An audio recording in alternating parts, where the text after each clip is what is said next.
ওয়ালাইকুম আসসালাম ওয়া রাহমাতুল্লাহ।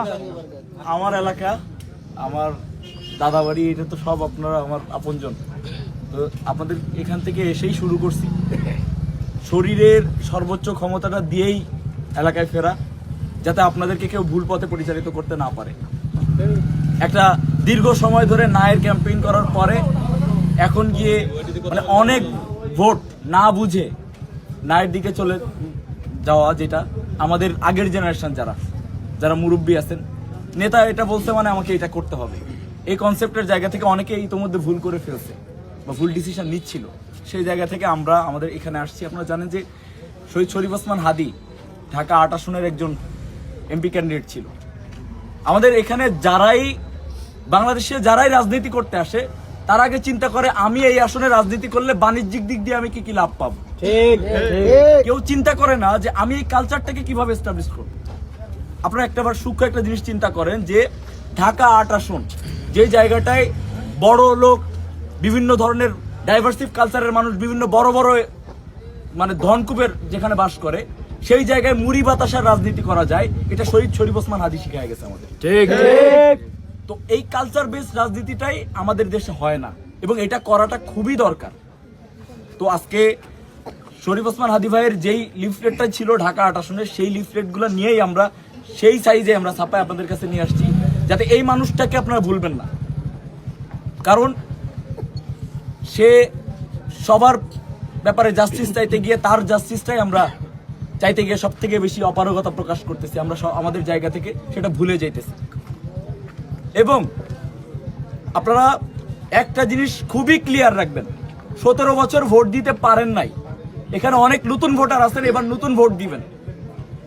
কেন্দ্রে যদি দেখেন একটা কুত্তাও ঝামেলা করার চেষ্টা করতেছে, তারে সর্বোচ্চটা দিয়ে আপনারা প্রতিরোধ করবেন ইনশাআল্লাহ। ভোট হইতে হবে, সুষ্ঠুভাবে ভোট হইতে হবে, 12 তারিখেই ভোট হইতে হবে, যদি কোনো কিন্তু ছাড়াই ভোট হইতে হবে, যে জেতার সে জিতবে ইনশাআল্লাহ। সেটা আপনাদের ফয়সালা, টোটালটাই আপনাদের ফয়সালা। তবে গণভোটটা সম্পর্কে আপনাদেরকে একবার না 1000 বার রিকোয়েস্ট করতে আসবো, কারণ হাসিনার অনেক ফ্যাসিবাদী কাঠামো ধ্বংস হয়ে যাবে এই আপনারা যদি গণভোটে হ্যাঁ দেন। ঠিক, আপনাদেরকে অনেক মানে ক্লিয়ার করে না, আপনাদেরকে হয়তো বা অনেকে বলে দিয়েছে যে হ্যাঁ গণভোটে হা দিলে কি হবে। এই ব্যাপারগুলো আপনারা দেখবেন যে মানে আপনারা একটু ঘাটলে আপনারা বুঝতে পারবেন যে হাসিনার যে ফ্যাসিবাদী কাঠামোটা ছিল, এই টোটাল কাঠামোটাকে আমরা একটা সংস্কারের পর্যায়ে নিয়ে আসতে গেলে আমাদেরকে অবশ্যই গণভোটে হা দিতে হবে। এবং আরেকটা বিষয় ক্লিয়ার, আমাদের এই যে জনপদ, আজকে এখানে আমি এসে মজা করে বলতেছিলাম যে এখানে হাজার হাজার মানুষ বাস করে, ফার্মাসি মাত্র 4টা, মৌলিক একটা দরকারি জিনিস এখানে মাত্র 4টা। এখানে অন্য শহরগুলোতে দেখবেন যে এখানে প্রত্যেকটা রাস্তার পাশে ল্যাম্প পোস্ট আছে, লাইট আছে, আমাদের তো ঘরেই লাইট নাই, তাই তো? যে যেভাবে আসতেছে, যে এমপি হইতেছে, যে মন্ত্রী হইতেছে, যে মেয়র হইতেছে, যে চেয়ারম্যান হইতেছে, নিজের পকেট ভারী করতেছে। আপনারা এখানে প্রত্যেকে সচেতন নাগরিক, এখানে দাঁড়াইছেন কথা শুনতে, মানে আপনারা প্রত্যেকে সচেতন নাগরিক।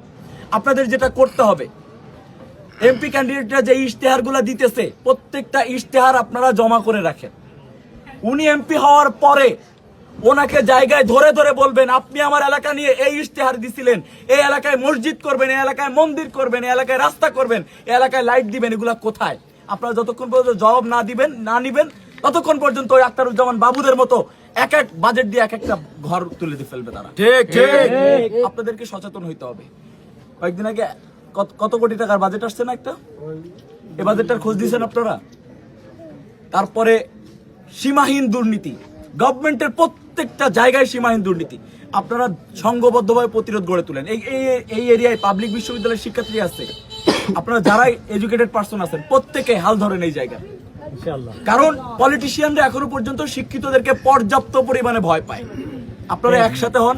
কোন পলিটিশিয়ান এমনিতেই চায় না একটা শিক্ষা ব্যবস্থা মানে মেরুদণ্ডওয়ালা একটা শিক্ষা ব্যবস্থা তৈরি হোক। এই জন্য আমাদের স্কুল কলেজগুলোর অবস্থা দেখতেছেন না, এই জন্য আমাদের বেসিক যে জায়গাগুলা, এই জায়গাগুলোকে দুর্বল করে রাখছে, রাষ্ট্রই দুর্বল করে রাখছে, যে এরা যেন সচেতন না হইতে পারে। আমরা যুগের পর যুগ ধরে এদেরকে শোষণ করব।